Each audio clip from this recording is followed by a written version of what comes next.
Alright guys, I already did an update video on my AR-15. I don't want to keep doing the same videos, but if you guys watched that video, which I hope you did, if you didn't, watch it. I didn't have my stock, so showing off the whole thing wasn't really complete. Uh, Credit to UPS for screwing me over again. So I'll never ship with them again unless I necessarily have to. But here he is. With the stock, it's the Magpul MOE, same matching colors as the rest.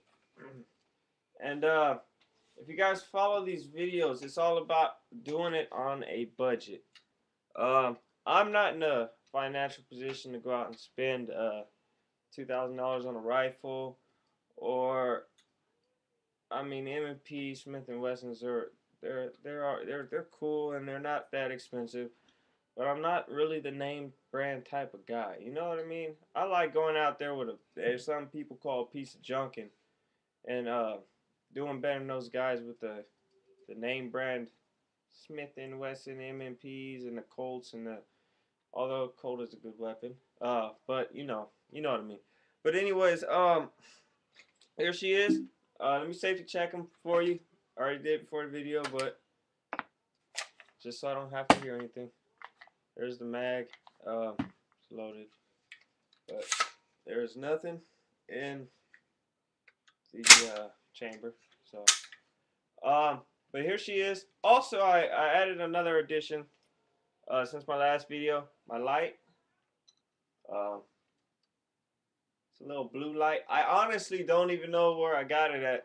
I was installing some of the. I was installing something. And I need some tools, so I'm reaching my old toolbox that I don't use anymore because I got another one. And there it was. I said, "Hey, that's a flashlight." I really wanted one, but I didn't want to. I was gonna buy one eventually, but I didn't want to spend the money, as you guys know. So I found this in my toolbox, and I must have bought it maybe when I was a little younger. Wasn't old enough to own a firearm. Maybe I think maybe it was off a BB gun or some. As you can see, it's plastic, and it didn't fit the Picatinny rail on the top here, but on these Magpul MOE handguards, you have to buy kind of like an attachment that you screw in here that has a Picatinny on it. As you can see here, that's what that's attached to. It's real easy. It works just fine, and comes in different colors if you want to match it, whatever. I decided to go with black and black. I didn't want too much of this color, so so I found this, and I just kind of forced it on there. She worked out perfect, and I can get her off, and she doesn't slide. It's a real blinding blue light, if you guys can see. It's real bright. It's real bright, and it works out just fine. I mean, she works out just fine, and gotta get some new batteries, and that's I mean, I can only imagine that it's almost dead. So I want to get some new batteries. They take the little watch batteries. I don't know what kind. I haven't really taken it off yet, but works out just fine, just fine and dandy. And I couldn't be happier with this whole weapon setup. She's still, I've taken it to the range since my last video. Pumped about 100 rounds to her. She does not go down. It's kind of hard to explain. I'll never sell this weapon.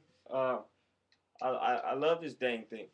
I mean, I fire Colts and all that other stuff, but I mean the trigger it's just consistent. It's consistent. You know where it's at, when it's gonna hit. Some triggers it changes. It varies. It sometimes it's right there. I want to safety check it first. I know it's not loaded, but sometimes it's right here. Sometimes it's right here. You never know. But I want to show you guys the trigger pull. So let me safety check it one more time. Took the mag out. It's right there. There's nothing in there. There's nothing in there. So here she is. Let me so you can see it. She's real smooth. I'm telling you.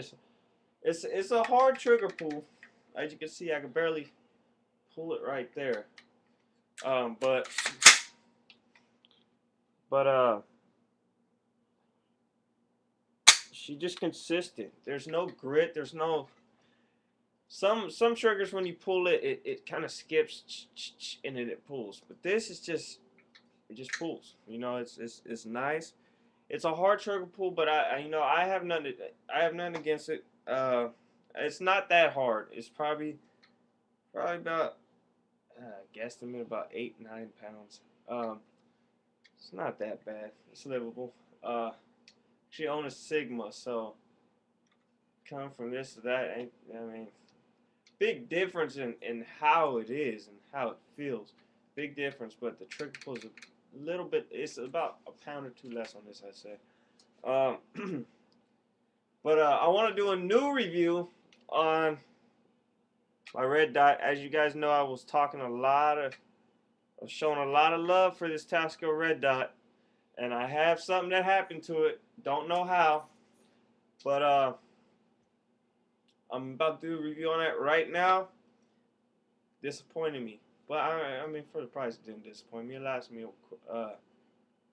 about 7 months, 6 months, but still the way it went out kind of made me mad. So let me show you guys one more time. I know I've been doing a little bit more blabbing than usual, but here she is. Here's the final product.